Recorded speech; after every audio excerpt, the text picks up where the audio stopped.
Good evening, all, and welcome to the Tactical Devils. I'm your host, Jarvis Cocker, and with me tonight, as always, I have Stu Wally as my co-host. Tonight, we are going to cover the latest because there's been some reports from Fabrizio Romano, no other than the Tier 1 journalist, saying in recent hours, Man United have had contact with Aston Villa for none other than Ollie Watkins, the striker. And Aston Villa want to keep the player and they don't want to negotiate. It has been a very good proposal to change the story now. So something might happen when it comes to Ollie Watkins. Stu and I will go into it. We will talk about it. We will do some heat maps, some FP referee check out the stats, compare him with, for example, Mateta. We will run through the latest, and there's also been some updates on the goalkeeper, Lemmens. He wants United, according to sources. We will also talk about the latest stunts from Ineos and the Glazers about the ticket prices. We will talk about what happened today with Alexander Isak. There's some links with Garnacho, Chelsea, Aston Villa. And we will talk about everything Man United, and obviously we will bring you the Daily Jackson. So Stu and I will be back after the intro. So stay tuned and please smash the like and subscribe if you are new.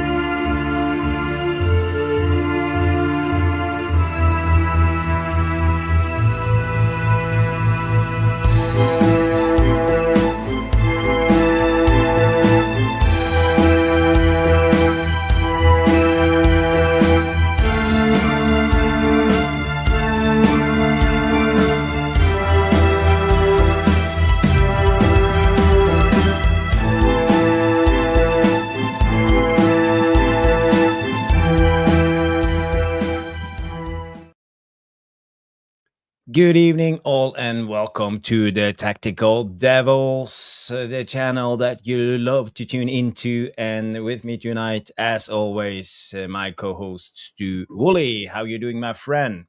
I'm all right. Big up all. There's crikey, 47 already floating around watching. Thank you ever so much, guys, for tuning in. Catherine No Nonsense McDade straight in there with a couple of jabs. Absolutely brilliantly landed on the chin there. Well done. I'm Titanium's in the house. Carlos is here. Rushmano, boom, says Rushmano. Yes. That's how you do it. Loads of you tuning in already. Make sure you please like and subscribe. The Vutinator's in. We're on 1.34 K subs at the moment. So we're hoping by the start of the season to get at least 2,000 subs. That's our goal between now and the start of the season, to get to 2,000 subs. If you could do that for us, it'd make two old men very happy, wouldn't it, buddy? Yes, I will be super happy. And I just want to say hi to Carlos also coming in, and the madness coming in with, come on, you Reds, evening all. Did I miss anyone? Rob, Always United, is in the house. Good to see you. A lot of people tuning in already. 60 people have tuned in so far. And I just want to say, people, please start smashing the like early in the stream. It always helps out when it comes to YouTube and their so-called algorithms. Also Jamie Wayne, expect Ollie Watkins bump in the next few days. And we have Johnny Kermode coming in directly from the US of A. Big up, Johnny. And the madness, United struggling to get subs as well.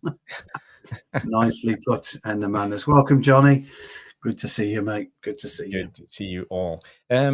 Yes, there's been some updates tonight or all day. It's been like a mad day. We started out with a slimmer of hope. Maybe we could sign the one and only Alexander Isak from Newcastle, because apparently he refused to go on a preseason tour with Newcastle. He trying to force his way out. And suddenly we all connected the dots and thought, maybe Isak is coming to United. But Well, here's the thing, ladies and gentlemen. Here is the thing. Once in a blue moon, something happens where a serious football club has to go for it. We have got to go for Alexander Isak, irrespective of what the rhetoric from the club is, from what all the journalists are saying. You have got to be in for that striker. He is the Premier League's #1 striker all round. I'm not talking about finishing. I'm talking about all round. His all round game. He plays wide left, plays central, and he plays wide right. I'm not convinced that we need to be doing this. Ineos need to be doing this, that you may have to sack off other areas of the team that we desperately need. You don't buy Alexander Isak. You get one chance at getting Alexander Isak. You get one chance of getting Harry Kane, and we missed it. He went to Bayern Munich, and look what he did. You know, we know what will happen. We know that Newcastle are going for Cesko. We knew they already tried for Ekitike. We know that Liverpool potentially could say stuff it and we'll go for Isak as well. You get one chance at buying a player like Alexander Isak, and you've got to go for it. You have to go for it. And if we get that done at 120 million, and you cannot replace Onana, and you cannot replace Casemiro, tough. You get a different type of player that we need. You get a goal scorer that we need, and you've got to take the hit somewhere. You have to take the hit. I'll be massively disappointed. The question is absolutely right, and my thought process is this: businesses find a way. Nobody can tell me that our club cannot find a way to get 150 million quid. I just don't believe it. I think we can. I think that there are elements within PSR that we're not privy to. There are elements within FFP in Europe that we are not privy to. It may not be 150 million quid. If I was Isak, I'll be telling Newcastle just to stuff it. I want out. And the interesting thing about it is Isak came out and said, I want Champions League football. Well, we all know that Newcastle at this point in time, unless I'm a brain freeze, are in the Champions League, aren't they, Jarvis? Or are they in the Europa League? They are in the Champions League, yes, exactly. according to the official sources. Yes. So he's got Champions League football, and so that you can forget about it. Or we move. Should we have moved Bruno out? I think that's a topic for a different night. I know Jarvis was talking about it last night on Nuruddin's channel, and he was suggesting that we should have taken 100 million for Bruno in the summer if that was on offer. But you've got to find a way. Isaks don't come up often. They really don't come up that often, and we've got to strike and we've got to make a play for him. Do I think he wouldn't come to Manchester United? Absolutely not. I don't think that's the case at all. I really don't think that's the case. I think he would come to Manchester United. Are we brave enough as a football club? Are we brave enough as a set of owners? That's both owners. And if we're not brave enough, what are we doing in the league? Well, what are we? We are no longer a serious football club if we don't go for Alexander Isak. It really is that cut and dry. I hope he doesn't go to Liverpool, because if he does, we may as well just forget it. They will be the legacy team. You may as well just forget it. Yeah, we're not going to touch Liverpool for 3 to 4 to 5 years. And that will be an investment that Liverpool have put out, which we've got the money to do, by the way, and they're not PSR issues.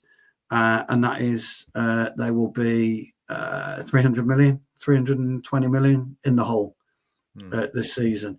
But this season, yes, but overall the average isn't too bad, right, compared to other clubs. Yeah, right. The thing with Isak and Liverpool, you absolutely risk ruining the apple cart there.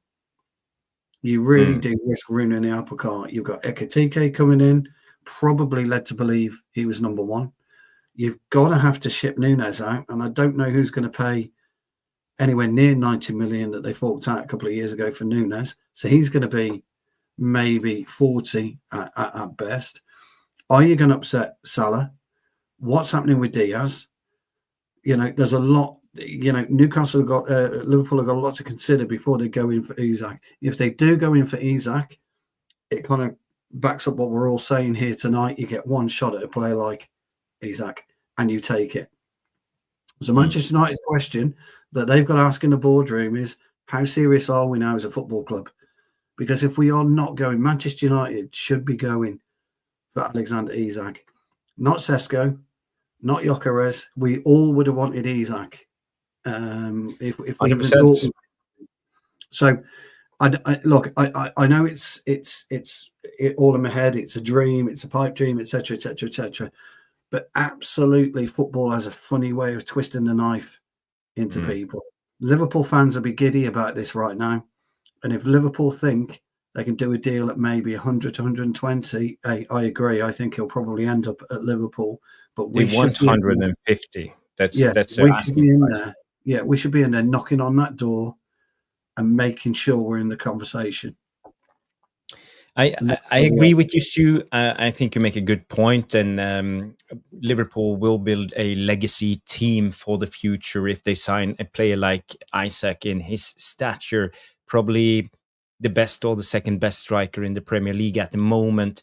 People are saying he's the best striker in the world. People are saying he's the best striker in the world at this point in time. I think that's stretching it a little bit too far. I think so. Purely on his movement and his ability to play across the three. Don't get me wrong; they bought Ekitike to play a similar role.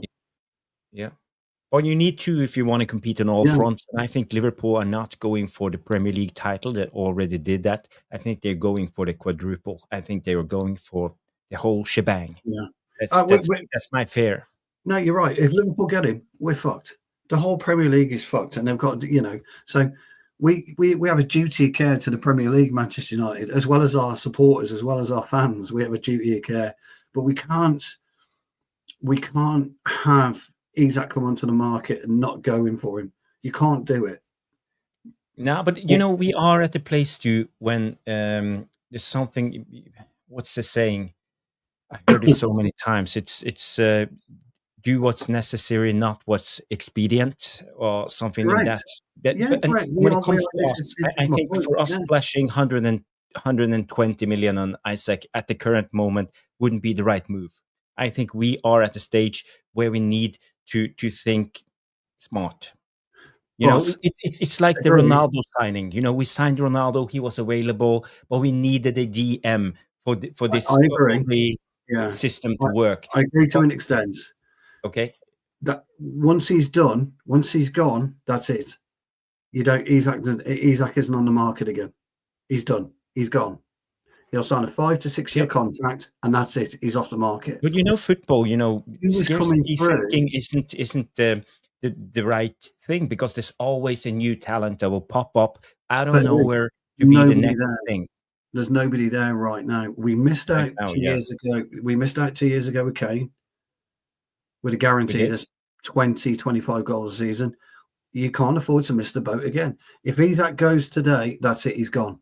We'll never. We will. That's it. He's done. Whoever he goes to, we sign a 6 year contract, and that's it. The end. Done. And that's him there. So if Liverpool get him, hats off to Liverpool. Liverpool get him. Then the board should take a long, hard look at themselves, look at how professionally run Liverpool are. We all expected Chelsea to go in for him. Chelsea have screwed the pooch on that one because they went with Pedro. Liverpool, themselves might have thought they've screwed the pooch going for Ekitike because they didn't know that Isak was coming on the market. Nobody knew that Isak was coming on the market. So two things will happen. He'll either get one hell of a contract and stay at Newcastle for this season with a probably proviso you can move in the summer, or he moves and that's it. Forget it. We're done. That's not just us. That's City. That's Chelsea. That's Real Madrid. That's AC Milan, Bayern Munich, Barcelona. They're done. All done. Because that is it. This will be his one and only move. Well, this is a good point from Rashmano. Isak injury record isn't great. he tends to be injured a lot of the time. And, I know this. I've been following Isak since his time in Spain when he played for Real Sociedad, because I followed Martin Odegaard at the same time. And he was the young up-and-coming striker. I know about Isak. I've been following him for many years.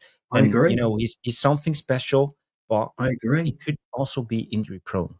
I agree. And look, my take on it isn't for everybody. I get that. I really do understand it, that my take isn't it. But this is I'm not going to get, it's not a generational talent. This is a guarantee. There's a big fucking difference between an Ekitike, a Gyökeres, a Cesko. Watkins falls into the category of a guarantee, believe it or not, because we know we scored a minimum of 16 goals over the last couple of seasons, 13 to 16 to, what was it, 19 last season, something like that. We know Mbumo is a guarantee. We know that Cunha is a guarantee. Isak is a guarantee. Gyökeres, Cesko aren't. We are buying. I agree. He contributes more. He will give more to the team in general. Not only the goals, it's about the threat he makes, the runs he takes, how to pin down the opposite centre backs, create space for our number 10s. I think he could be a fantastic signing. Jarvis, he also sits into that one shot, one goal mentality. You get one chance, bang, you're peeling away. He's away. He's off to the old Stretford end, hands in the air. Højlund's up there, 2 or 3 chances, not happening. And a real tight game. He's actually different. He's that cross that white line player. Once I get across that white line, that's it. Bang, bang. And it's really important for us right now. You've got an opportunity as a football club to change the way that our fortunes might happen within the next 2 to 3 years. You're going to have to fork out 120, 130, 140, 150, 160, 170 eventually at some point on 1 or 2 strikers. But are you going to get what you get with Isak? Look, not everybody likes him. I've got no issues with that at all. I think everybody is their opinions are absolutely brilliant. But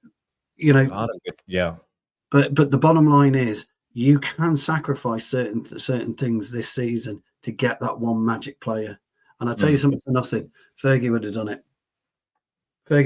He did it with Andy Cole. 7 million quid was a lot of money when we took Andy Cole from Newcastle. Ruben van Persie, I think he did the same. Van Persie did the same. And they guaranteed. Cole a little bit different. He was still a bit raw, wasn't he, when we took him from Newcastle, but he was up there. Van Persie came in and delivered. Isak comes in, he delivers. Wherever he goes, he delivers. And why should we, as fans and supporters, and as a club, why should we be thinking to himself, right, Isak's never coming to us? Why the fuck not?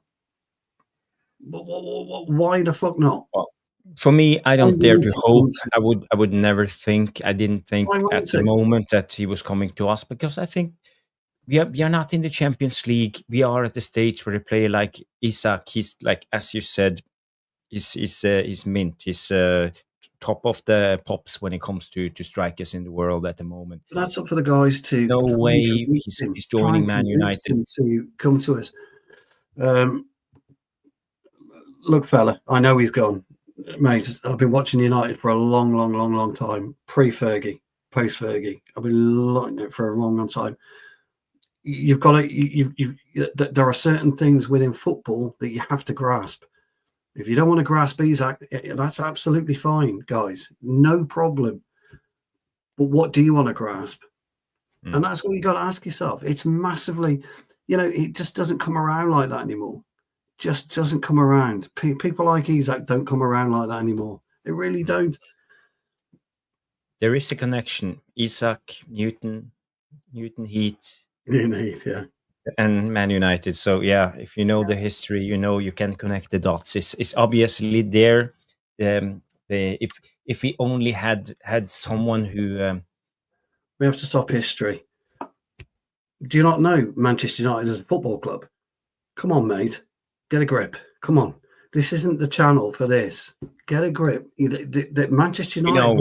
We are entitled of opinions. Yeah. I know where we're getting at, Sam. He's trying to explain that. I think we always bring up the past and Fergie to put ourselves higher than we actually are. But the current situation is bad, and I could bring up earlier.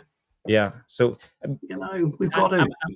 I don't know exactly what Samsam is trying to say, but I think that's what he's trying to say. It's not taking a dig at you and me. It's not about history, though, dude. It's not about history. The club wasn't born around the Sir Alex Ferguson injury. He was born before that era. It was born before then, way before then.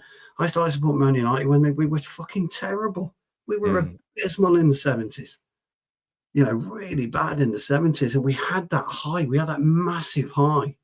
And it's not about just living in that high. It's about doing what's best for the club. Isak represents the best thing right now for Manchester United. It really does. I just want to say hi to Luan France coming in and say, hello, everyone. I'm at dinner with my daughter. Good to see the Fantastic Four. Yes, going to see the Fantastic Four. There's a new movie coming out. I saw the trailer today. Another great movie. Big up, Luan France. I hope you enjoy your evening with your daughter. That sounds like a wonderful evening. Stu, yes. Some people agree with you. Some people agree with me, but I don't think we're getting. The originator comes in and says, I'm right. Man United a massive pull, but Isak is a level or two above where we are at the moment. Absolutely agree. And I've got no issue with that. And it was originator's right. And everybody's right in the chat. He is a level above us. But it doesn't stop us. Why should we not have the balls to go out and try and get him? Why should we just allow Liverpool? If Isak goes to Liverpool, guys, we ain't getting anywhere near the Premier League title. If City went in for him, which they probably would be considering, we're not getting near the Premier League title. Yeah. And that's what I'm talking about. Is that just one player that makes a difference? He's Premier League proven. What he got? 23, 24 Premier League goals last season? Yeah, he did. Yeah. 18 or something like that the season before. I haven't checked his stats, by the way. But I'm just, that's all I'm saying. That, and we've got to, like I say, I don't think we should just completely dismiss it. I agree, though. I agree that he's probably, would want to go to Liverpool. I agree that he probably would want to go to City. But those are the only two clubs, really, he'd probably want to go to. He's not going to walk into Real Madrid at the moment because we know killing Mbappe and Vinicius. They're not going to walk into Barcelona. They've just got Rashford. Remember, he's never going to displace Rashford. Connection problems. I don't know if you can hear me. I can hear you. Yeah, you're back. Yeah, you're back.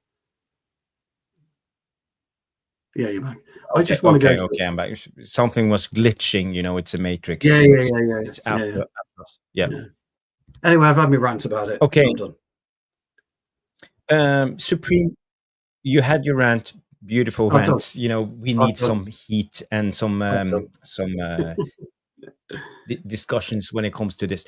Supreme Leader comes in and say, Jarvis, I think it would be a joke to even bid for Isak. Let's be real, our negotiations takes months. And yeah, that's true. That's true. It takes a lot of time. But I think if we really want something, it really wants, I don't remember the Ronaldo deal. It took only a couple of days and suddenly we had him. So I think we can turn things around. But is Isak a massive pull when it comes to PR? Because I think you need the Glazers on board to have in the amount of 120 to 150 million. Well, first of all, I don't think it goes for 150. I think that's just a figure that Newcastle have stuck on him. I don't think he goes for 150. I think he goes for 110. I think that's his area, 110, maybe 120 at a push. Bearing in mind the Scouts has already put out 120 million for Wirtz, 90 million euros for Ekitike, so another 120 mil for Isak. That's big money. 40 million for Kirkes, and what did they pay for Frimpong? So you way over 300 mil if they way over 300 mil if they go in for Isak. I don't think City will do it because they've obviously got Mamouche and they've got Højlund. So I don't think they'll do it. Arsenal won't do it now because they've got Gyökeres. yeah. You know, he's got one chance, two chances tops, maybe one chance, and that's Liverpool. And if Liverpool aren't interested, he stays. And then what does he do next summer? I don't know. When it comes to Liverpool, there are several reports. One report comes in that came out tonight. It's from Ben Jacobs. He said Nunes remains an option for Al Hilal. Eternal talks in place whether to approach Liverpool. So 70 million in for a player like Nunes. They have the funding ready for Isak. And also this came out from Graham Bailey. The Alexander Isak situation has been brewing since last year. Newcastle should have tied him down to fresh terms last summer, but they did the Anthony Gordon's new deal instead. And the Isak camp were annoyed and didn't forget. So they weren't happy about the treatment of a player like Alexander Isak. So I think that's where we are at the moment. Liverpool are trying to sell Nunes, and Isak wants Liverpool, and he's not happy with the treatment he got from Newcastle. So Nunes and Al Hilal link. That's the only thing they can do. Liverpool, they can't go to anywhere else and get anywhere near that type of money that Al Hilal will probably offer 70 million, 80 million euros, because it's to them it's just nothing. It's down the back of the sofa material, isn't it? So they know that Al Hilal is their only opportunity. Now, does Nunes want to go to Al Hilal? By the way, he's got a hat trick, didn't he, against Stoke in their fabled 8-0 victory, where all the Liverpool fans were creaming themselves over how good they were, etc., etc., etc. Which we know, is a fucking Stoke big deal. Come on. But Nunes has got to want to go. So Nunes is going to want to get paid off somewhere along the line. And do they do it? Will they get rid of Nunes? And will Isak and Newcastle will make it difficult for whoever goes in for Isak? Let's be clear. If Liverpool go in for Isak, Newcastle is going to say bollocks to you. 150, there you go. Because, I obviously Graham knows his stuff, but he's only really kicked off since Liverpool put that tentative bid in, which was, what was it, 80 mil? I can't remember what it was. It's 80 mil, something along those lines. And then as soon as Newcastle said no, and Newcastle were looking at a Kitike, what did Liverpool go and do? Bang. So that's a double kick in the nuts for Newcastle and Liverpool. So that relationship is dead on a business point. But again, we won't go in for him. I know we won't go in for him. My argument is we should. And we should demonstrate to the world that we're a serious football club again. Okay, which I know we're not. Yeah. We should demonstrate that we are. And if you've got to sacrifice the keeper and the midfielder to do it, because you guarantee 20 goals, maybe 20, 22, 23, then fine. If he goes to Liverpool, forget it. We're done. We're all done. It's that big a deal, Isak is. It's that big a deal. Nobody knew how good Højlund was going to be, did we, when he came to City? We knew he'd do all right. We didn't know he'd be, break all types of records. We didn't know it. Mamouche has come from nowhere. Look what he's turned out to be. So I had a feeling that he would do well because I've followed Højlund a lot of years, but I'm Norwegian, so I'm biased when it comes to this. Some updates. This came out today from Ben Jacobs, Alex Crooks. That Man United have held fresh talks over Ollie Watkins. And Villa's 60 million valuation currently deemed as too high. Man United don't want to pay the 60 million. I think they think it's too much. But we are prepared to advance things if the price drops. So this is where we stand at the moment. And there were also other news out when it comes to. There are some conflicting news when it comes to Isak to Watkins. This was also out today. It's from the Telegraph. Jay Percy coming in and say Aston Villa have told Man United that forward Ollie Watkins is not for sale. That United are targeting a new number 9 at this summer and as a key part of Ruben Amorim's rebuilding plans, blah, blah, blah. But, who are we going to believe? The Telegraph, Ben Jacobs? And there's also the latest that came out from Fabrizio.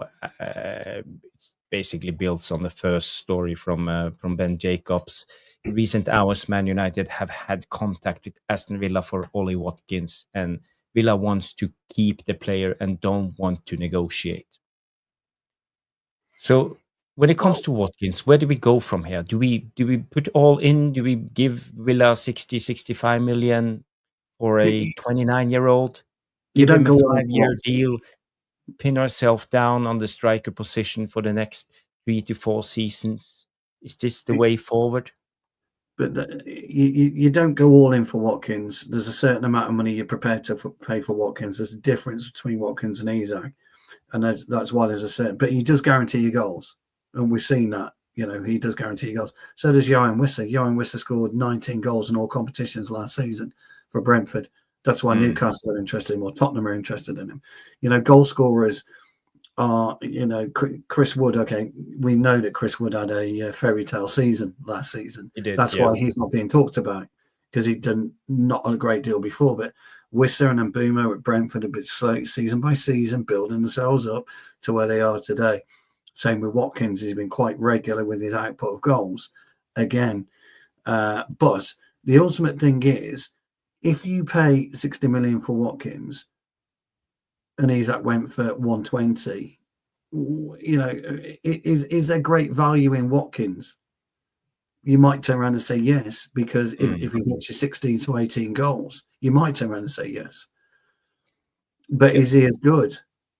For me, it's not the initial price, dude. It's we have to give him a 5-year deal. That's the problem. Why do we want to give a 5-year deal to a 29-year-old, soon to be 30?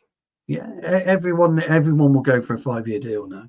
We don't do these 6-year deals, do we? Like everybody else seems to do. It was 5 plus 1 optional, you know, and about 5 years. It's always a 5 plus 1, isn't it? So, and then, you know, I would do the Watkins deal if we can do a 3-year deal, but I don't think that's. I would do the Watkins deal if we could get it at 45 plus 5. It's a 50 million deal for me.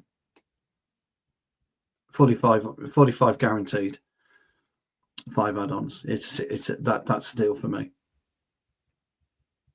If he gets us to the Champions League, yes, we can do like the Champions League bonus add-on, something like that. Then it would be worth it.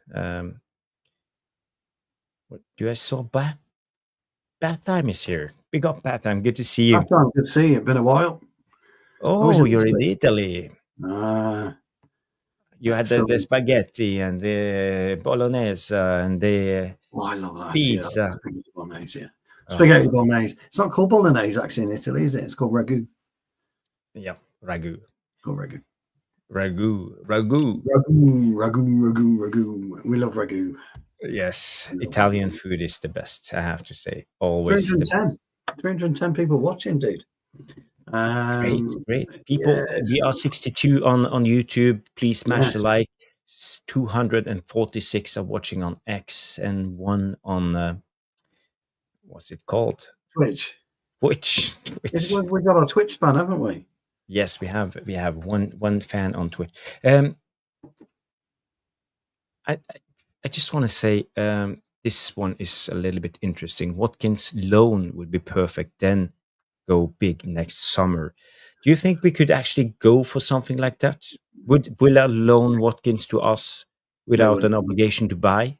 No, they won't loan us. It's an interesting thought, Rashmana, but they won't loan us. The best thing we can hope for is what we spoke about in the green room, is a Garnacho Watkins effective deal, swap deal, where we buy Watkins for 50 million and they buy Garnacho for 50 million. No money changes hands, but ultimately, from an accounting point of view, we've got 50 million straight up in the coffers, and so that would be the best deal. But that's not going to happen either, because they're complicated deals to do. So what we are doing is running out of options. That's what's happening.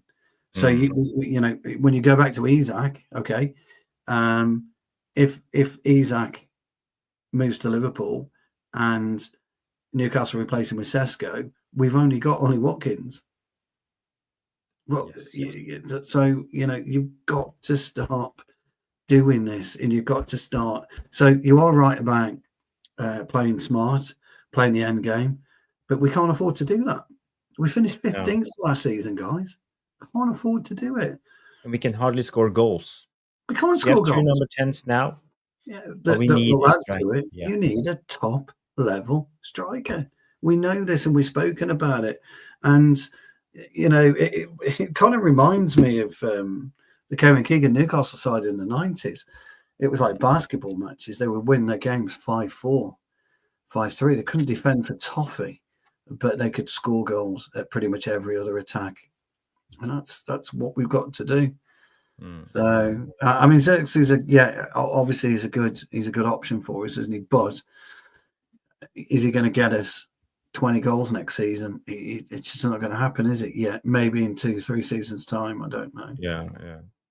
So but now, as people mentioning Cesko, and I think Cesko is out of the picture. I think Newcastle are trying to go for Cesko right now, and I feel that we reported a couple of days ago that the price of Cesko were too high, and we were willing if they would go down on the set price. But yeah, now when Newcastle are in the picture, I don't think they will. So I think Cesko is out of the picture at the moment. no, I don't think we get Cesko. No, I think we are going to be left with Watkins, and that's absolutely fine. That's how it is. Like I say, he'll be guaranteed his goals. But I just, where are we going as a football club if we are not making moves for the top Premier League striker? What are we doing?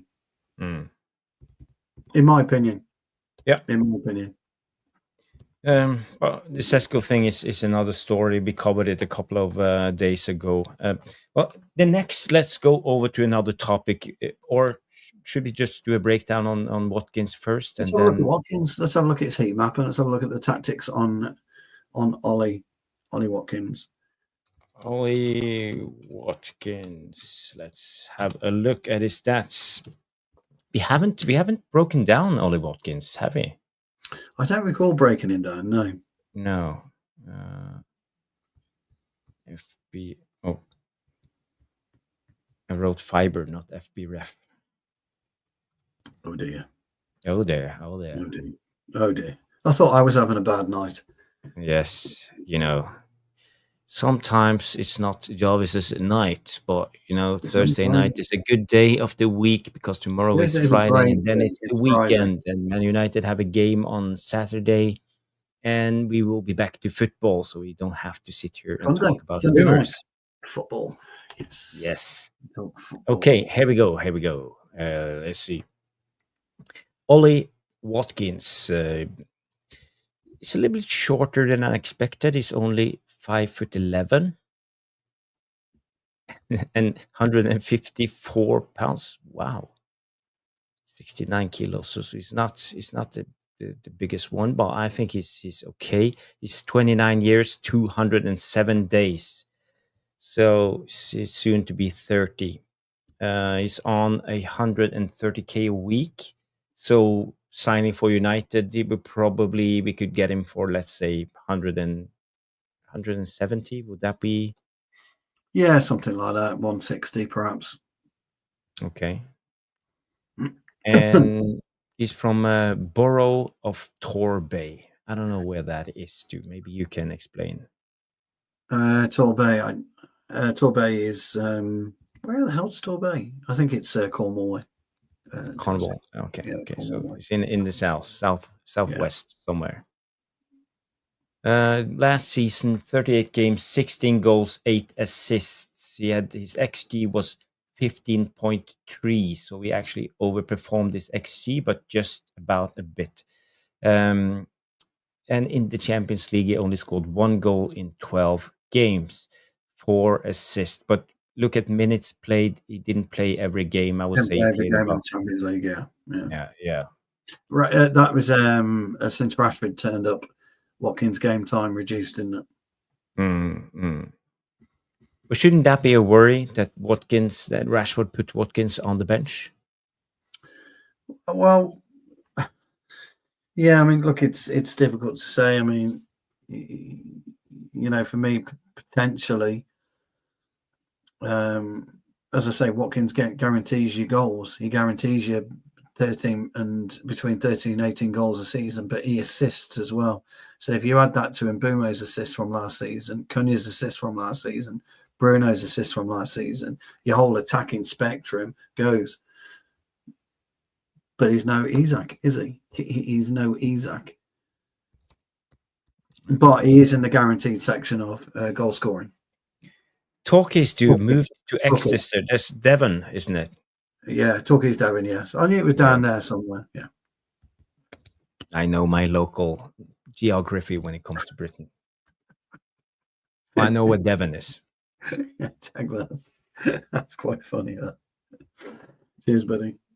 I quite like that. Just like you're old. And we are old. We are old. I am definitely old. We are old. So I do like that, yeah. But I've got one on me tonight, guys. I'm cranky, as you can see. I apologise for being cranky.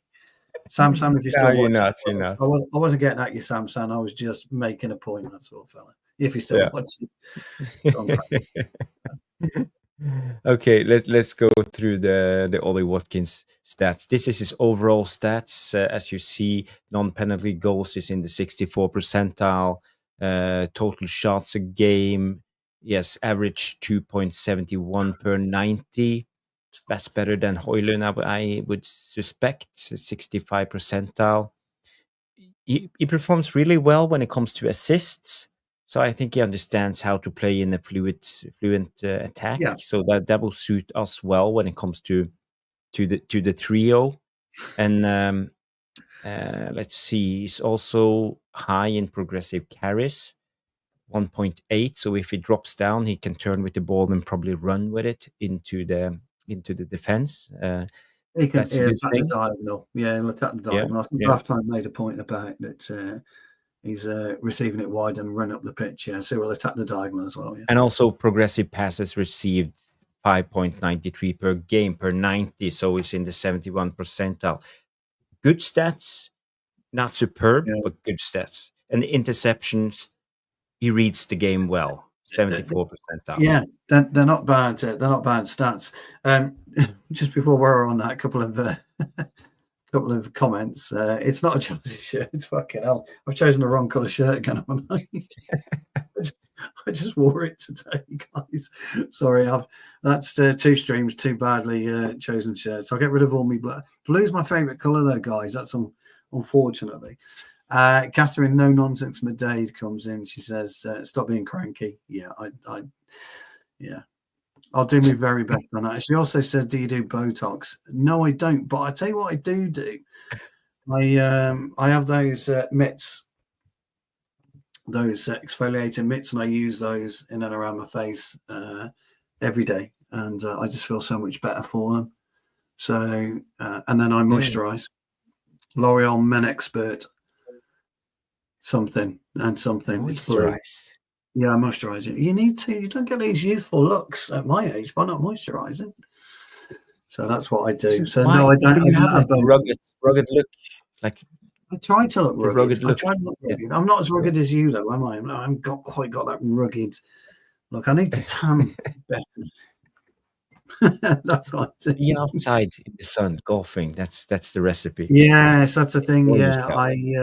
Yeah, Unfortunately, I don't. I don't have time. I'm busy during the day. The Vitanet is laying into me now. I had a sky blue shirt on the other day. That's absolutely right. I seem to be. Yes, it's my choice of colours isn't great at the moment, isn't it? I need to do that. There you go, bath time. There you go. Moisturising is the blood of the men. Yes, that's it. That's how you do it. But you do it properly. You slap it on. You don't just tap it on like that. You throw it on, and it's rugged moisturiser. It's men's. You slap it on like. You just slap it on. It's rugged moisturiser. It is. Yeah. Am I colourblind? I'm not colourblind. No, I've got so many tops, as you all know. That I just grab something and then I start doing stuff and then I completely forget that it may well be contentious. So I do apologise, but blue is my favourite colour. I do like blue, so I've got a lot of blue tops. So, luckily, it's been years since Chelsea were sponsored by Adidas, so I can kind of get away with that. Yeah, you kind of. The blue is also the Man United color. When you look at the 3 stripes and the blue, it reminds me of the old Man United away jersey. Well, absolutely, and that's what I was going for. I was going for the old obviously. Yeah, that's what I was going for, guys. We all know I was going for the old away jersey. I'm not getting away with it at all. I'm just not getting away with it. This is an old playroom. I just haven't decorated it, buddy. But it's just an old playroom, really. It's my office now. I use it for work because I work from home, so it's my old playroom. And the man who do you want to compare Ollie Watkins with, Stu? Get me off blue. I love blue. Blue is a cold color. I'm a cold guy. Stu, do we want to compare Ollie Watkins with Mateta, or do we want to go Højlund? Højlund, I think. Yeah, comparing with Højlund. We know Rasmus's attacks. Is that what you're calling him, Rasmatas. Okay, I'm ready. Let's bring it up. Ladies and gentlemen, this is the heat map of Ollie Watkins on the left and Rasmus Højlund on the right. And as you see, they both like to attack this side, the left channel, I would call it. If you see here, Højlund has this one and Ollie Watkins has a little bit bigger one. But the difference is in the box. More red hair than red hair. Yeah. And that's what we want. We want somebody. I mean, Watkins doesn't take it deep. And don't forget the red one here. Yeah, so it'd be an ideal foil for Cunha and Mbeumo, because we know they both like to receive the ball deep, particularly Cunha. So that's great for Cunha, because he can then, push into the in and around the middle third, find Watkins if we need him. So from that point of view, it's great. But none of them work particularly hard. I want a striker. I want to see the 6-yard box totally red, where Osimhen was. That's what I want to see. John, good to see you. That's what I want to see. But we're not going to get that, are we? We know we're not going to get that type of player, because there's only a couple of those around anymore. Yeah. So, but I was listening to a couple of people on Talk Sport earlier, and they were talking about that the old-fashioned number 9 is suddenly going to make a reappearance, and that apparently Pep Guardiola's fashioned the old-fashioned number 9 again. I mean, for fuck's sake. I mean, but football goes in cycles, so that's nothing new when it comes to. Where do these idiots get on the radio? How do they get on the radio and think they're talking football? The old-fashioned number 9. That means Guardiola did not invent it. You muppets. It was done before. It's just, honestly, it just makes me laugh. So, crikey, I'm in a bad mood, aren't I? Jesus, come on. Lighten up. Nah, you're in a good mood. You're in a good mood because you're in the best place, the best community, the best channel on YouTube. Yeah, and we are. Guys, girls, everybody, 322 of you legend watching, 50, 60 guys and girls on YouTube at the moment. Please smash the like and subscribe if this is your first time in the Tactical Devils experience. And I am usually happier than this. I'm usually laughing, a lot more jovial. I've just got one on me today. I don't know why. Nah. Trev knows it. Trev knows it's my time of the month, isn't it, Trev? He knows it. He knows it. He stays away when it's my time of the month, guys. I'm for you, Catherine. No nonsense, McDade. I will lighten up. Just for you. Yes. It's the only way, If everybody else is grumpy, you just have to smile, smile to the world. It's boring. Roll the smile back. Mahatma Gandhi or something like that. What? Didn't he say something like that? There's like a No, he didn't. He didn't. No, I don't think he did. I'm just messing with you guys. I want to bring back something we haven't talked about in a while. And it's this one. The good old tactical board. I know you have missed it. At least have I missed it, because I want to talk more about football and tactics. And I just want to say now, let's remove Højlund here and put in Watkins, because we know Watkins likes to drop down in this area. He likes to attack zone 16, and he wants to be a part of the central area in front of goal. So how do you see us play if we have Mbeumo, Cunha, and Watkins? And to be fair, against Leeds, we struggled really with the basics. And, it's the first game of the season. I wouldn't read too much into it, because, it's just a glorified training session that's televised.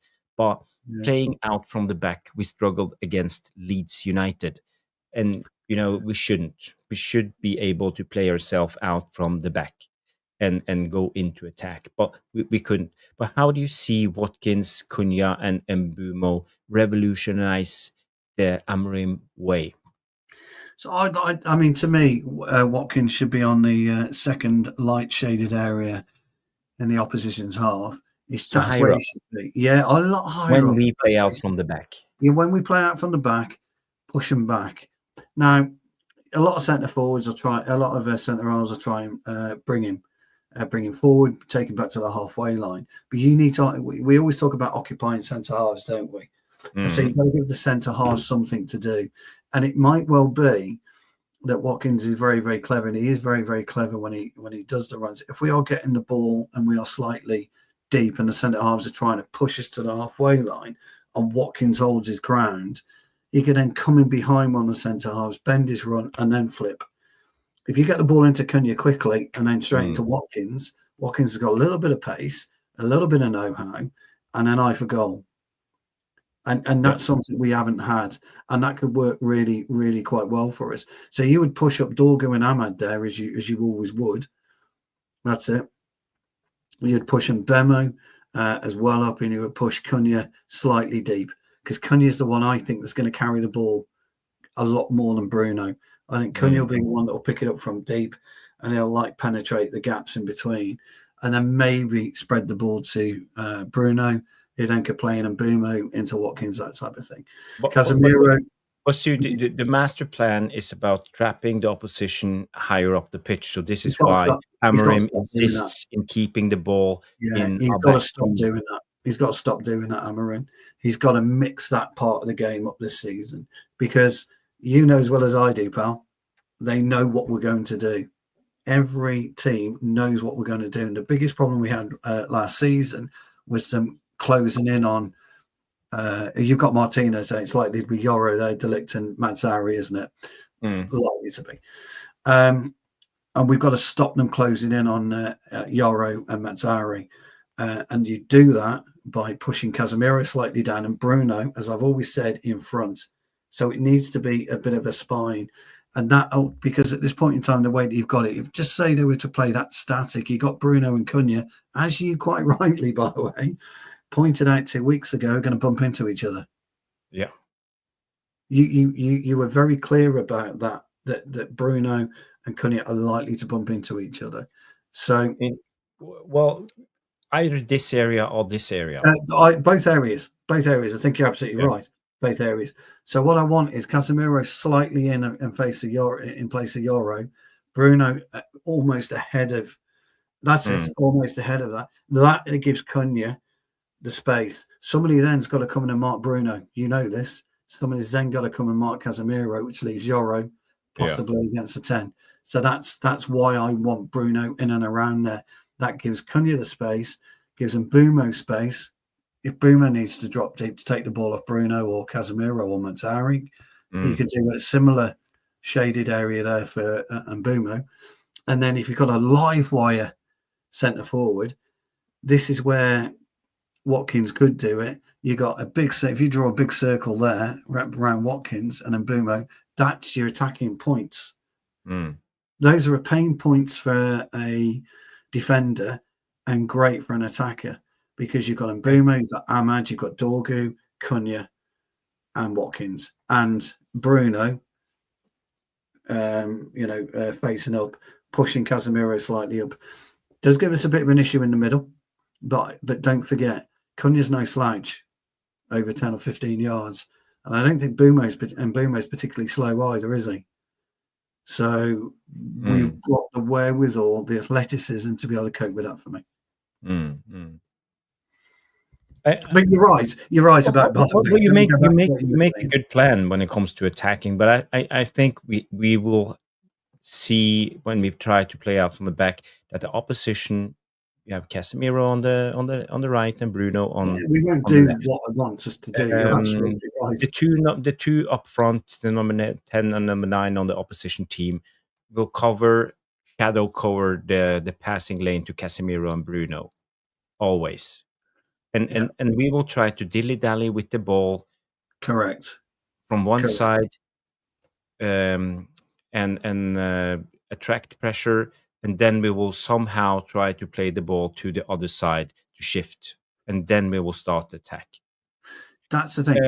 This is why you've got to be brave. This is where we struggle, because I think we lack quality, and I think we lack the discipline, and I don't know that. No, but you're absolutely right. Your assessment is what you said is absolutely right. What you're going to do, and Bartham's talking about a simple Premier League block would counteract Bruno. And again, he's absolutely right. But sometimes, my favourite phrase, Josh, you've got to go rogue in a game of football. You are talking about, say, 11 coming in.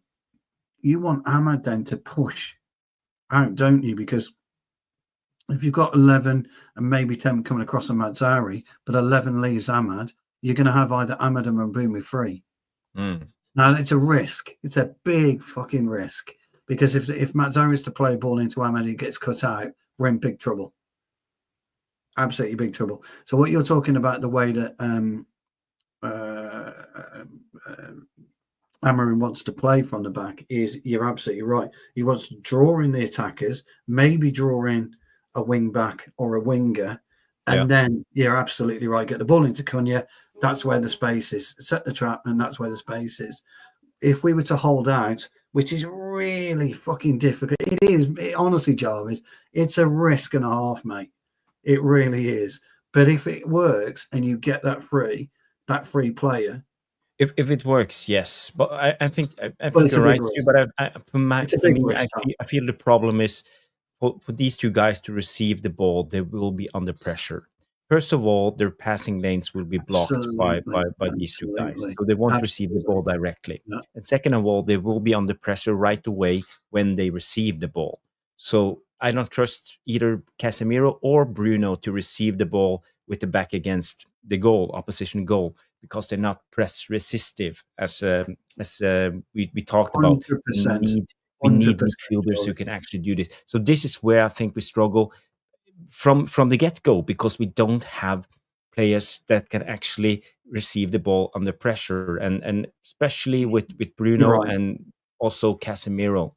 Amorim tried to solve it sometimes by just pushing up the central and move up Bruno just to get the number 6 a little bit back, so we have more space and more overload. But even then we struggle, because as soon as, let's say, Mazraoui receives the ball, they jump. Or Correct. On the other side, if they jump with so I think we struggle so much with the basics and the players. I think they struggle with Amorim's. He like to zigzag from one side to the other. That's why when it comes to football, as much as I learned the game, you have two passes if you want to play to the other side. Let's say if you're the fullback from one side, you either play the number 6 who plays it over, or you play the goalkeeper who plays it over. But we go with this zigzag. Takes forever, 100 passes to lure in the opposition. What a slight point. The idea is good, but it put us under immense pressure, and then we go down to the quality of our players, because they can't handle the ball under pressure. And then they panic, hoofs it long to Højlund, who's alone against 2 or 3 guys and loses the ball. Correct. And then we are at it. That's why Højlund's heat map, because he's always on the centre circle. If you go back to where you were at the very beginning, the space is then from the goalkeeper to Højlund, essentially. That's where but they're quite happy for that to happen. because you've got Højlund or Watkins or whoever with two centre halves around him all the time. So the way that I wanted to position us, and by the way, as I say, Bartholom's right. So are you, Jarvis. It leaves us woefully exposed in the middle if we get it wrong. But if we get it right, it springs us quickly. I don't think we've got the skill set at the back, which you've just explained, old friend, to do that. You see, you drop Watkins down into the penalty, the centre circle there, wouldn't you? Because that's where Højlund is, and he's looking for that ball where the Bruno drops it into. Well, let me stop. Bruno dropping it into Cunha now is a different kettle of fish than dropping it into Garnacho, isn't it? Because Cunha's got a bit more wherewithal about him. Cunha is better under pressure. He has good technique. He knows how to handle the ball. Yeah. So can Mbeumo. So I think those will be a big difference for our outlay this season. But I really do agree. I think Casemiro is going to be our problem there, and I think it necessarily needs to be Agate. I hate to say it, but I think it needs to be Agate in there. I'm just thinking on the spot here, Stu. But when it comes to now we have two number 10s. I didn't realize this, but I remember last season, for example, against I was Newcastle, when they put it under pressure. Newcastle is a great team when it comes to high intensity press, and they tried to pin down our wing backs, but they were ready to jump on our wide centre backs all the time. And when they did, they overcommitted people. Let's say Casemiro dropped down. It was Eriksen at the time, and the outlet was Garnacho here, and they had Dan Burn pushing up on Garnacho all the time and put us under pressure. You remember? Yeah. But now when we have Cunha and Mbeumo in the 10s, it will be more difficult for the opposition to put us under man-to-man pressure, because let's say if you commit one of your centre backs trying to take out Mbeumo or Cunha, you will be in trouble. Yeah, because Cunha and Mbeumo are going to hold it and they're going to turn. And one thing you forgot to mention, and I don't know why, the industry of Anthony Gordon. Do you remember Gordon and Livramento? They were just pushing constantly at us, weren't they? Bang, bang, bang, bang, bang. Gordon, do you remember 2 or 3 times Gordon was running from right to left? He ran across the whole pitch, didn't he, to chase the ball? That's the difference between Garnacho and Anthony Gordon. Cunha is going to do something similar. He might not go across all the way across, but he's going to push him into Mbeumo's path, and vice versa. And Watkins is going to be able to do that. I think Watkins does give us a little bit of flexibility up top. I like to interchange the three. I think Watkins and Mbeumo and Cunha could do that quite nicely. But our problem will be that gaping hole in the middle of the park, which is my only flaw, by the way, in my attacking plan, is that. But what else can we do? Yeah. What else can we do? We've got Bruno, and we've got a guy. What else have we got? We haven't got a Rodri in there, have we? I'm not saying Polini coming in would shore it up. I think it would, but then we've got a legs issue. The only player we all know it's never going to happen is your mate Sander Berge. He would be perfect for that. He would be. Berge in there, Bruno and Mbeumo, Cunha. Let's say for argument's sake, Watkins, Dorgu, and Ahmad. Absolutely brilliant. And there are times where you could switch Mbeumo for Ahmad and put in Xerxes up top as a 10. So you're right in your assessment of Mbeumo's. What I feel. But Stu, I just want to explain one thing when it comes to playing out from the back. I think I know a lot of football fans thinks it's that unnecessary thing of the game. You don't want to dilly-dally. When in doubt, kick it out. The old English or the old way of playing football. But why do you want to play out from the back? Because it puts you in you can rehearse patterns. And it's about interchanging positions. Basically, that's why you keep building with the ball, and when you do, you move players around that's not in touch with the ball. So in a way, let's say if we want to try to build out, I could actually see someone like Mbeumo tucking inside and be the second striker with Watkins. He did that a lot of the time when he played in Brentford for Ivan Toney. Yeah. Brentford played, I think they played a 3-5-2 for a season. And when you have Mbeumo pushing in, as you are a centre-back yourself, you don't like it when you are 1-against-1, man-to-man. You want to be one up all the time. That's like the rule of thumb when it comes to defending. Be one up in defending. Yeah, and the thing about that, where you've got them both played there, I wouldn't have them both that close together.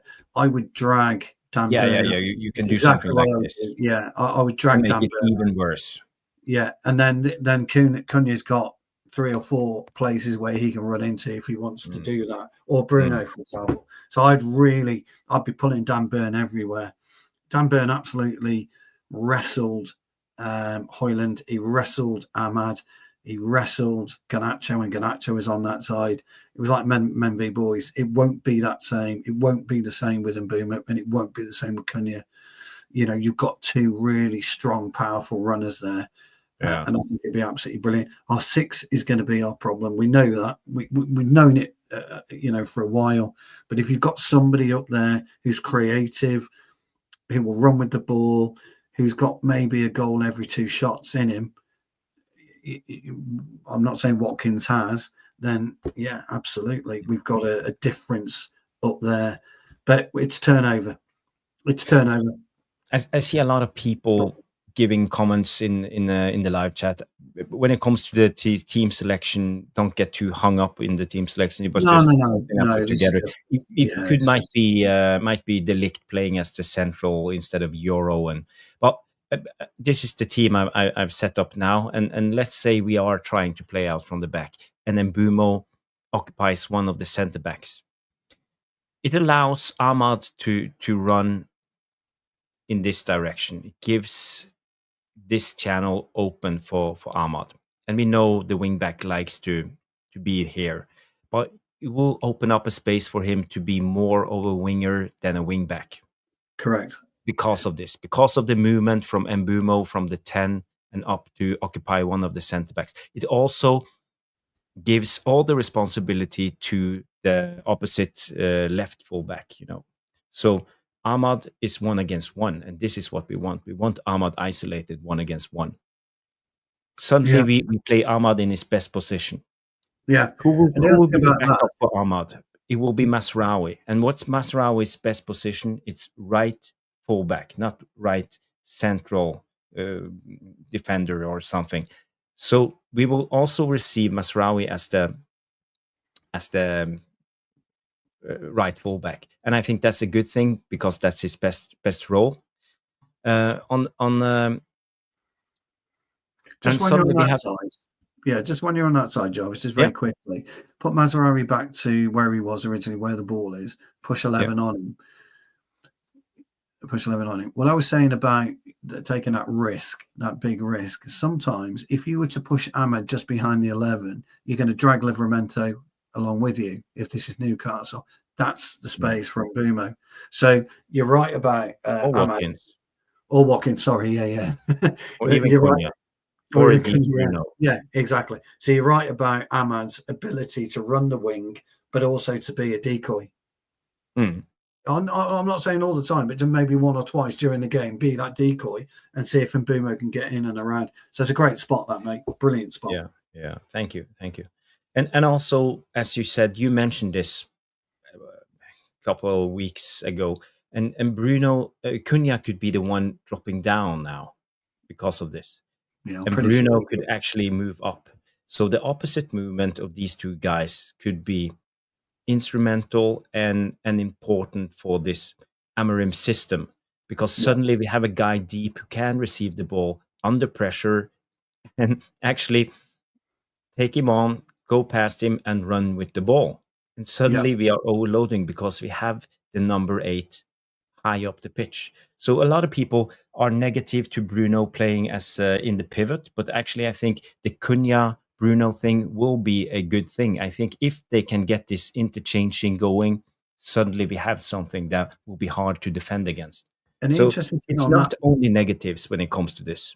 No, I totally agree. And the interesting thing about that is that you were talking about Gyökeres a few weeks ago. Gyökeres, that's why he pulls out wide all the time. You see where you've got Bruno. Yeah. Watkins is going to pull the number 4 Shaw away from him, giving Bruno the space that he wants. And it does work. But again, we need a really good 6 to be able to achieve that, in my opinion. And we need. So the problem is Casemiro. I don't want to dig anyone out, but no. But his abilities. I think that's an issue. Let's put it this way: if you put Rodri in there, would you be that bothered? No, I wouldn't. No, that's what I mean. That's what I mean. So we don't have that luxury, do we? But you're absolutely right, and that's a great spot. I think Cunha could do it. Actually, equally, by the way, I think you could put the roles reversed, and Mbeumo could do it as well on the right side, and Cunha takes the Mbeumo position, so to speak, on the opposite wall. So absolutely, it could well be, it could be really, really interesting. And as I say, as you pointed out a few weeks ago, Mbeumo can play right wing back if necessary. Guys, girls who's watching, I hope you enjoyed this talk. This is the nerdy thing with Stu and I. We talk football. I really enjoy talking football, and I see a lot of great comments. And I have to say, when it comes to football tactics, it's all relevant to this and that and this player. And so we don't sit on the answers here. We are just pushing the alternatives. You have updates going to Rushmano, dude. Yes, there's some updates. I saw that, Rushmano, and it's this one, Newcastle and Cesko. So this came out just half an hour ago. Understand Newcastle are ready to present the project to Benjamin Cesko as they want to go big. Proposal to the player also being prepared as Newcastle sees Cesko as an ideal striker in case Isak leaves as he wants to. So it looks like Cesko and Newcastle are something that's starting to gain some traction. I'm not surprised, are you? I mean, that's a logical move, isn't it, for Newcastle? Unless they had the cheek to go into Liverpool and offer them 100 million for Ekitike. That would be quite funny. Ekitike moves to Newcastle, would be hilarious. That Liverpool make an extra 30 to pay for Isak. There you go. I just want to say this one came out today that United are prohibited from signing a midfielder due to the continued presence of a high-earning Casemiro. So the narrative now, the agenda is Casemiro is on too high of a wages for us to sign a midfielder. Is holding us back. Yeah. I don't know why this came out today. Maybe this is a thing. This is a strategy from Man United trying to move on Casemiro. I don't know, or is it just an excuse for not signing a midfielder? But as we talked about the tactics right now, we all see a weak link in Casemiro. Yeah, big weak link. But he's holding us back in the first phase, playing out from the back, and also being the cover in behind when you have almost 3 number 10s with Mbeumo, Cunha, and Bruno at the same time. Trev, who I say, and Dave comes in with Umatron. Umatron. So in the UK, just to put some context to it, there was a load of things called the Carry On films. And there was a guy called Kenneth Williams, and he was a little bit camp. And he used to do Matron or whatever. And if he was doing Carry On Nurses or Carry On Doctor, absolutely brilliant films. Slapstick comedy. Great when you're growing up as a kid. Yesterday, I found it massively interesting that we're interested in that Guerrera guy. And apparently, we'd done a deal at 22 million quid or something stupid like that. Now, we did a piece on Guerrera a couple of weeks ago. And we thought, yes, good player. But is he what we want? Human's is a much better target for us, isn't he? Because we can't get. I like Hjulman. I love his heat map. His heat map is perfect. Because we can't get Sander Berge, then Hjulman's probably the one for us, isn't he? We're not going to get Edison out of Atalanta. We all know that. Well, the one we linked to is the Valencia midfielder, Guerrera, whatever his name is. Yeah. No, it wasn't Guerrera. It's Guerrera, isn't it? I will see if I find it. Give me 2 seconds. The guys will tell us. The guys will tell us if it's Guerrero. I thought it was Guerrero, but I could be wrong. What do I know? I'm old. I'm getting senile, Jarvis. Getting senile. I'm wearing blue. You're not that Dark old, blue you top. know. Royal blue top. I can't find it, but you guys know who I'm talking about. Yeah, midfielder we've been linked to. Yeah, I thought it was Guerrero, but like I say, I could be wrong. It doesn't. Anyway, it doesn't really matter, does it? But I prefer Højlund. Anyway, personally, I think he's a much better but player. you know, there is a different. We're talking about 40 to 50 million, and we have to negotiate with Sporting. Talking less than 30, aren't we here? For this lad, we're talking 40 to 50. Yes, yeah, we get it up, but yeah, we are nerds. Yeah. I knew I was right, Jarvis. I'm second guessing myself there. It's that's old, you know. I'm not. It's old age, lads and ladies. It's 100%. Old age. Yeah. 72 people watching. Have you smashed the like? It's very important, you know. The algorithm, blah, blah, blah. And we love the appreciations from you guys. Please smash the like.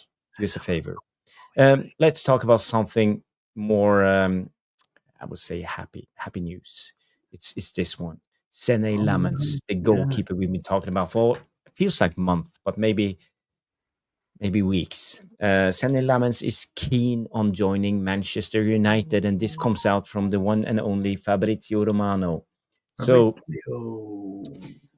apparently he wants to go from the Belgium league to the biggest club in the world, Man United. Surprise, surprise. And that's a good thing. So do you think we will sign this guy? 15 to 20 million? Look, he's... my question is... claiming... My question is he wanting to come as a number two? Or is he coming to fight for first place, for the first team? I don't know if we're right about Anana's injury not being that bad, but is he coming into... First of all, we've got to get rid of Bayern Dia. Is he going to come in and play? If he's that good, I want him in to play. You know, I want him in to play. Well, this is a chance. Onana has a hamstring injury and will probably not be fit for the first couple of games. That's what I hear. Yeah. Yeah. So if you are a reserve goalkeeper and you want to go to the big stage, obviously there will be competition for the place. Nothing is guaranteed in life. So if you're a good sport, you go in, take the challenge, and actually put on the gloves and do a job. And this is kind of my thing, you know, and I'm not igniting the Isak thing again. I really aren't. But my point being is exactly the same, Jarvis. Everything you just said there is what we should be doing as a club, not just a goalkeeper. And you're right. Me and you would take the challenge and accept the challenge, wouldn't we? We know that. I would rather have Martinez, Jonathan, and you know, Jarvis, and everybody knows that. But I do like the look of this kid. I like the cut of his jib. I think it's called the cut of his jib, isn't it? Is it cut the jib? Yeah, cut of his jib. I do like the cut of his jib. But what I'm saying is, we want players to act like they want to come to us. I want to see us go out and fucking grab some players. Here, we're having you. You're coming to United, tough. You know. Anyway, we're not getting Isak. So I'm bitter, Jarvis. I'm bitter. Bitter. Somebody asked us, by the way. Somebody asked us actually in the chat, and I can't remember who it was. Would we Jamie Vardy? Now that is really going to divide opinion. Jamie Vardy. What do we want Jamie Vardy for? I think it'd be brilliant for 20 minutes. Come up and ruffle up Van Dijk. Be absolutely great, wouldn't it? And score the winner at Anfield, peeling away like he does. It'd be great. But anyway, yeah. United. I think the hype of Jamie Vardy will soon go away, and he will become a Man United calamity, not a Man United legend in my eyes. Who's that? Sorry, Jamie Vardy. Oh yeah. No, look, But yeah, I love the idea. The idea is good. It's just the idea is funny, isn't it? The idea is great, and you know, for everything that he's done, he made a mistake by not leaving Leicester. You know, when he had a chance to go to Arsenal, he should have gone to Arsenal. Arsenal would have been completely different with Vardy up there, and he should have just gone. So, anyway, at least he has some experience. You know, if we decide we can't afford a striker. We put our money elsewhere. We go for the left wing back. We go for the DM. We go for the goalkeeper. You know, and we only can afford Vardy. I think he could be a decent option. You know, leading the lines or at least helping out Højlund and Obi Martin, Chido. So yeah. No, look, I get the idea. The idea is okay. Yeah, absolutely. He will bring experience to us if we keep Højlund. Højlund's got a big decision to make, hasn't he? We've got a big decision to make about him with the club. And in a way, you know, us splashing 60 million on Watkins, 30-year-old, 5-year deal. Maybe we should just wait it out for another season and sign a better striker next year. Again, I've got no issue with all the permutations. All the permutations are absolutely correct. There's nobody that would tell us we shouldn't do and try and go for Isak. There's nobody that shouldn't say we shouldn't get guaranteed 16 goals with Ollie Watkins. Nobody's saying we shouldn't do that. The opinions are always about what's feasible and what isn't, I guess. Were we going for Cesko because Pavel liked him, Jarvis, or were we going for Cesko? Actually, maybe any of you could tell us in the chat. Or were we going for Cesko because he was the option? Who knows? We don't know. We seem to be according to a guy who runs a channel called The United Stan. Who's that? Never heard of it. Never heard of it. I think his name is Mark Brentish or something. I don't know. That's a smaller channel than ours. That's a smaller channel than this, isn't it? I've never heard of it. No, it's not that small. I think he has a couple of million subscribers. But he said the priority list was Liam Delap, and who was the second? It was Gyökeres, and then it was Cesko, and Watkins was option D. Well, I'm amazed at how do you go from Liam Delap to Gyökeres and Cesko, Ekitike.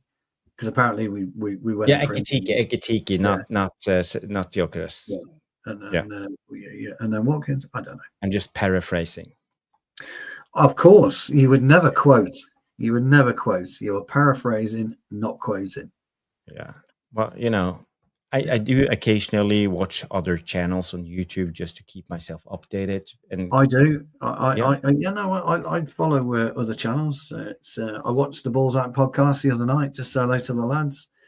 I saw the one and only Mark Language. Yes, the conspiracy theorist himself. Yes, he's a hero. You know, yes. I love Mark. Mark is a great guy. He'll be always back listening when he talks. Say again. He's back Monday night. Oh yeah. He started to be a regular on our channel. He's a regular now, isn't he? Yeah, I think he's. We're gonna have to get Snickers for him. We're gonna have to start paying him the Snickers. We need Snickers. We need Snickers bar. Yeah, or buy him a coffee. You can buy people coffee. Then people have to become a member of the channel. You have to be as little as £1.99 a month. You can become a member of the Tactical Devils. We need some funding to do this, guys. I'm not asking for your money in a way. It just sorry, we're not. So if you can afford it, you please do. But if you can't, I'm fine with it too. So it's but it does help us out. Yeah, we were just talking. We make a massive. I think we should tell them. We make a massive £3 a show. So we use that money to buy the software and all of that, really, to keep the we divide it in two, so I get £1.50 and Stu get £1.50, and but by the time the exchange rate comes in for, I'm only joking. Jamie, Tikala Sheikh, you are absolutely correct on that. There was a lot of buzz over the weekend that Tikala Sheikh is looking to put a consortium together. He is a very, very special guy. He's transformed boxing just recently. So top fighters are fighting. Mr. B will tell you this: top fighters are fighting top fighters, except forget the so-called Jake Paul, AJ scrap, which nobody's interested in. But yes, that is true. There's also another rumor floating around today. which was quite comical, but probably from a business point of view would have a lot of legs from a business perspective, but I can't see it happening. And that is Tesla spending a whopping amount of money, north of $1 billion, to sponsor our shirts and the new stadium. I think that's got a lot of legs to it, because we know Elon Musk is very fond of our fair club. The interesting, Trev's right, it's a consortium he's that he would put together. So it'd be consortium with Saudi Arabia. They've got nothing to do with the PIF, because there'd be a conflict of interest on that one. Yeah. So those are Jamie's right. It's a good spot, Jamie. Well done, buddy. Great spot that. And yeah, as far as I know, the Vutinator, you absolute legend. That's a coffee for Jarvis, that is. Thank you. So you're gonna have to give him the 30 seconds. Come on. Oh yeah, I will play the intro. Well, you have to sing on the side. We don't know how to sing. 1, 2, 3. Thank you, Routinator. You are one of our moderators.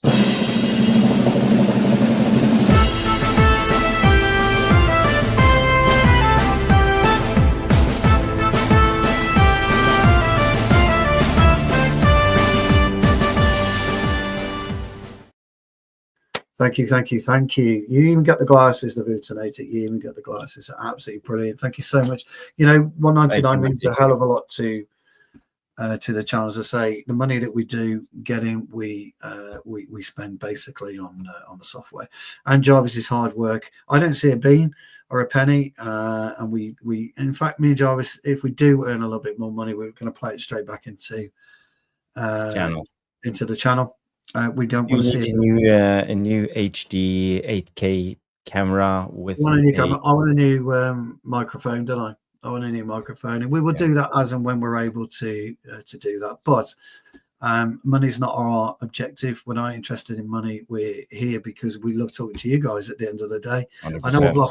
I know I've been a miserable git tonight, guys, and I'm wearing blue just to compound it. Miserable and blue, just to compound it. But honestly, we always look forward to talking football with you guys. So Sunday night, tune in, because we are back. The Tactical Devils, as you know it, is back. The clips, with the tactical board. We get a win, beat West Ham, and the whole kind of equilibrium. Yes, is fine. That's 100%. How we do.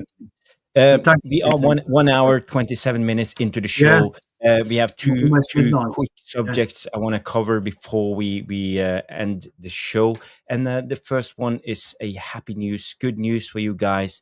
Look at this. It just came out. The source is dodgy as F. The Sun Football. But, I take it, it's good news. Exclusive. Luke Shaw ready to quit Man United with injury hit star, offered mega money, swan song in Saudi Arabia. What? Please, let it happen. Let it happen. Because he's on quite a bit of money, isn't he, Luke Shaw? Yeah, well, he's been around for 200 years. Isn't it about 200 grand a week? Somebody tell me in the chat, please. I think he's on about 200 grand a week, isn't he? 180, 200 grand a week. That's wow. Please, Luke, go. Look at this guy, Jonathan Ball. I haven't seen you in a million years. Good to have you back, my good old friend. Good to see you. I hope you're well. Good to see you. Always, Jarvis, the legend. When it comes to tactics, I am just a mere pauper when it comes to old mates over there. People say 180 or 250, I don't know, but either way, he's on big money. So if we could get him off the wage, but it's another couple of million a year, isn't it? 180. But how do you rate this news? Exclusive: Man United ready to quit with injury hit star, offered mega money. Absolute shite. Absolute rubbish. Rubbish. I love it for actually. You know what? I'd love it for Luke Shaw. Yeah, as a person, because I'm really happy for Rashford actually, and I think he'll do very well at Barcelona. Rashford, when they're resting, good old the ex-Leeds player Rafinha. oh, Rashford's going to come in. Although I was thinking, as I was driving back from footy last night, guys, and I was listening to it, Rashford signed his contract, I thought Trent Alexander-Arnold must be going, oh, fuck's sake. I thought I got away from it. Rashford comes on with 20 minutes to go, roasts Alexander-Arnold, wins the Classico 1-0. Lifts his top off. I would cheer for Rashford then. I would cheer for him. Lifts his top up to reveal the Manchester United crest just for Trent Alexander-Arnold. Oh, you could only dream. You could only dream. So, absolutely brilliant. Yeah, I think it's a load of shite. You're right. I don't think we're that lucky, John. I think you're absolutely right. So, Catherine, no nonsense, comes straight in. No messing around, as always. He's going to nearest McDonald's and Nando's and Chippy. She's absolutely right. Johnny, the source is as reliable as an umbrella during a hurricane. 100% Johnny K. 100%. Oh, dear. Yeah, that's a good one. Yeah.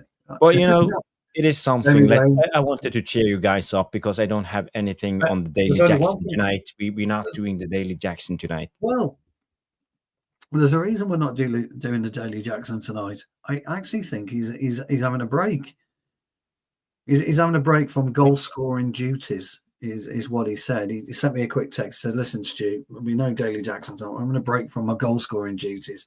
I don't upstage João Pedro and Liam Delap, so I'm giving them a couple of weeks to settle in before I come back, and then I ice them from the team." So that's hot off the press from Sir Nicholas of Jackson.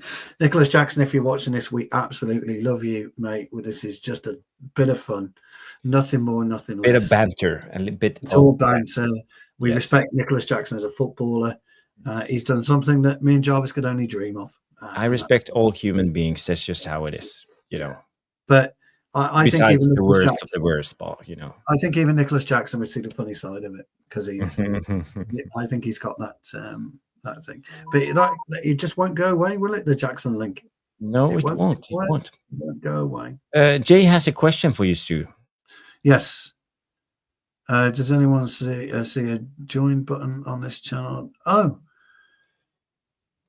Can't remember. It's the button there. It's trying to help Rudy out.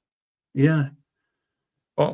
There is a join button as a membership button. So please do. Have we got a picture of it, Jarvis, somewhere? Nah, I don't. But you are all experienced YouTubers. You know where to find it. So I think we will be fine. Next topic before we wrap it up and call it a night. It's about ticket prices, and I know a lot of people has strong opinions when it comes to this, and we talked about they will have to find a way to finance the new stadium.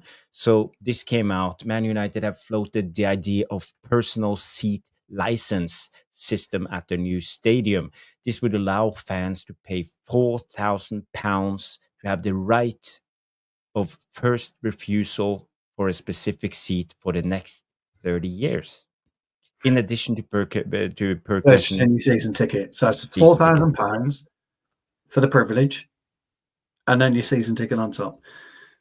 And I'm not going to go on to that. My rant is done. There is no rant. But guys, we've all run in the chat. We were all in the chat 2-3 weeks ago when season tickets were bought up.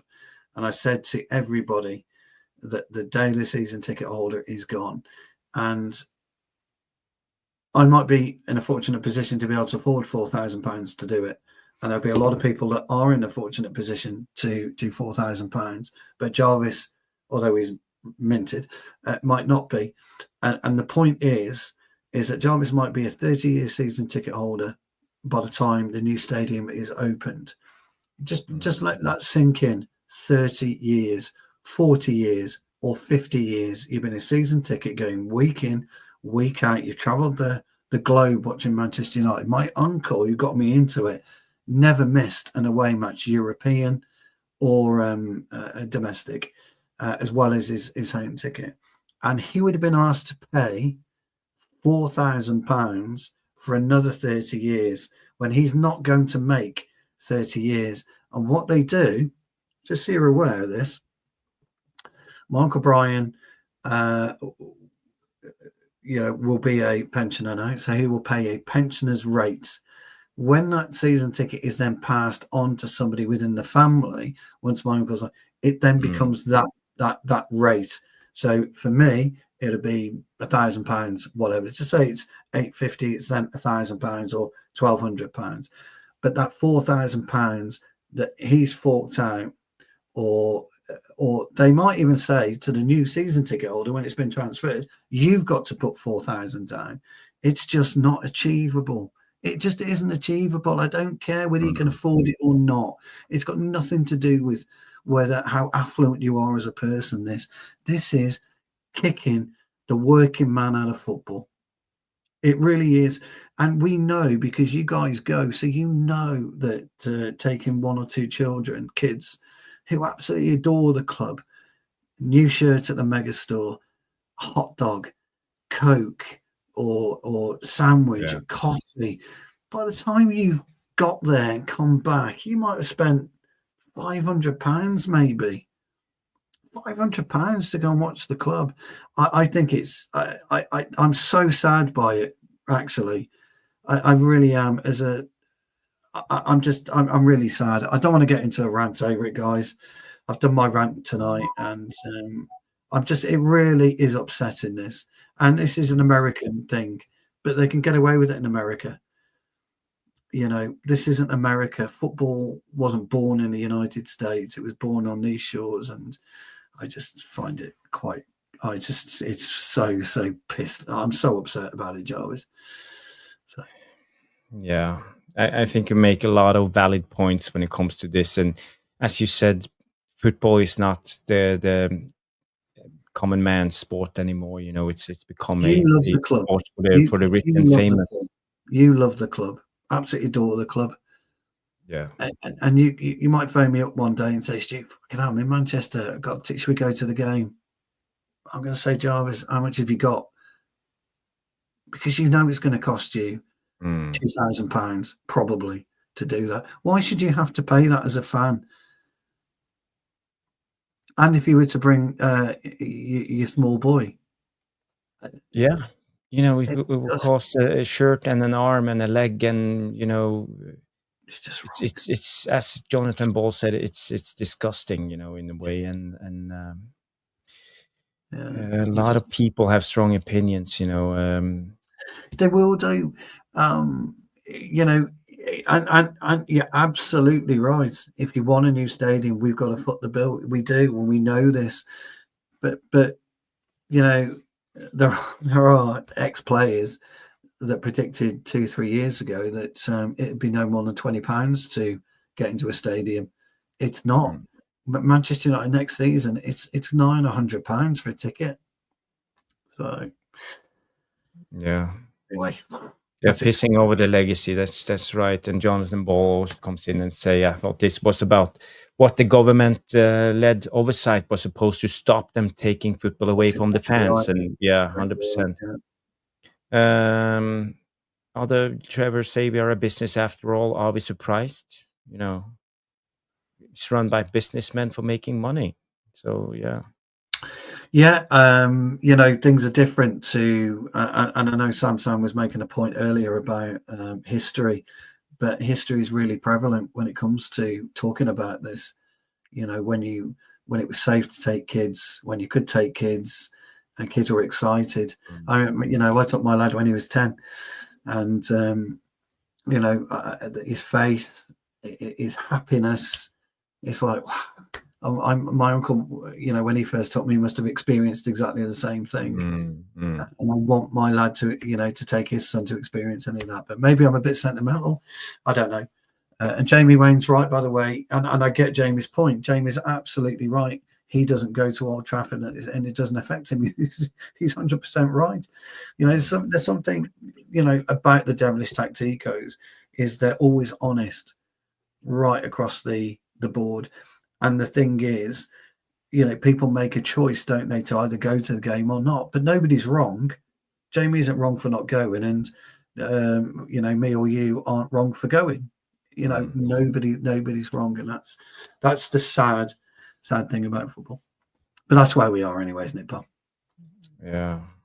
But it's sad, it's all about money. It costs more and more and more to become a fan of this. You even attend games. If you Yeah, live in the Manchester area, if you want to take your, as you said, Stu, you want to take your lad, and go, it will cost you a lot. And if you have two kids, if you want to take your wife, you know, it's a lot of it's money.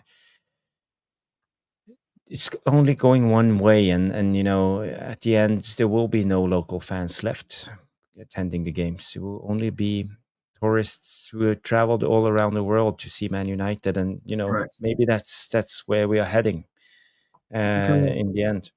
we I think we lit up the Niagara Falls, didn't we? A couple of days ago in New York, the New York side. We lit up with fireworks on Niagara Falls. Mm. Our stadiums will be packed over this coming weekend. Okay. Next week they'll be packed.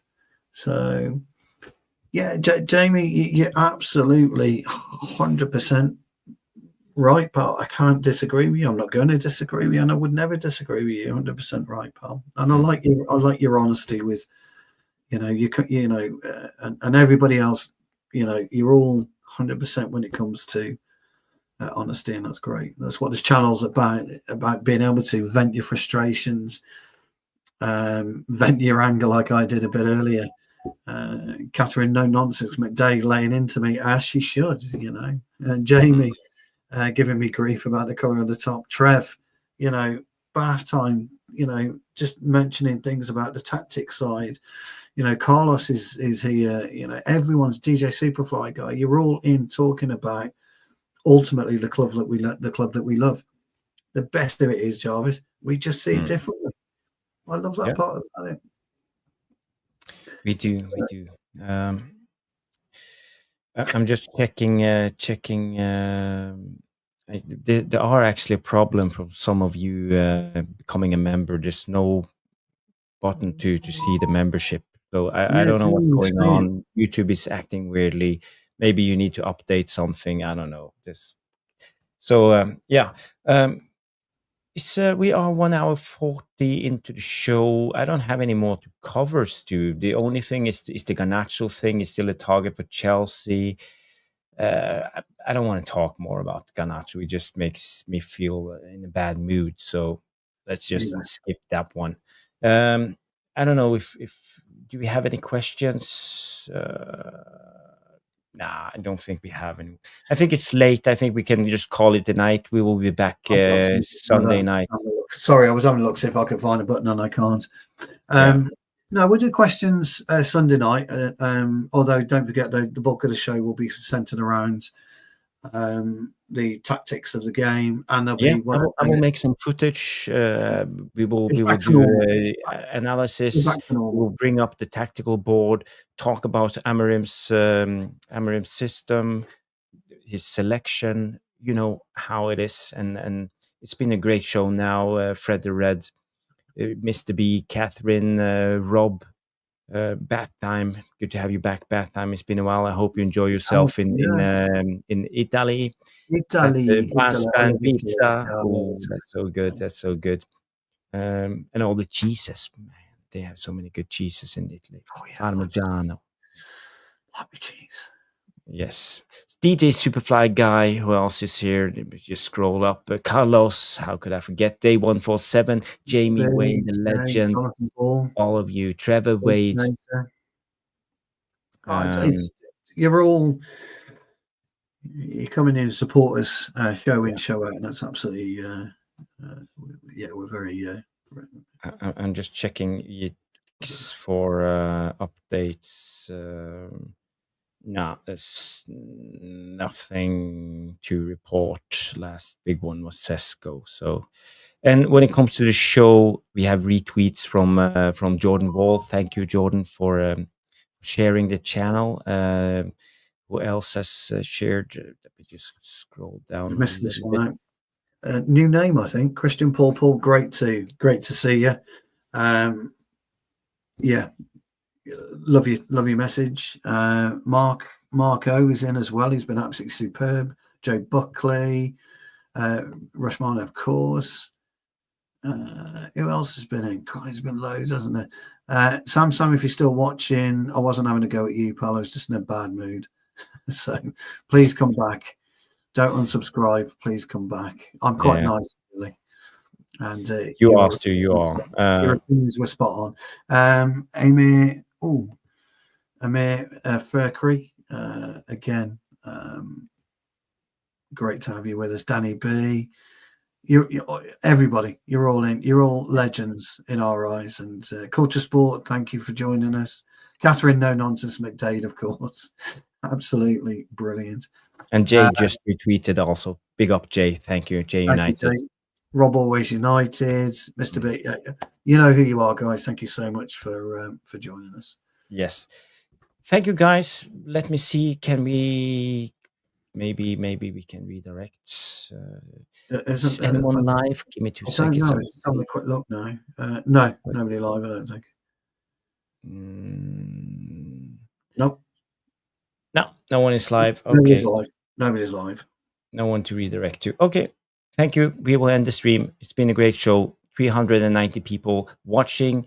Smash a like if you haven't. Please. If you're new, subscribe to the channel. We will be back Sunday night around 9 p.m. So look out for Tactical Devils. Have a good one, everybody, and good night.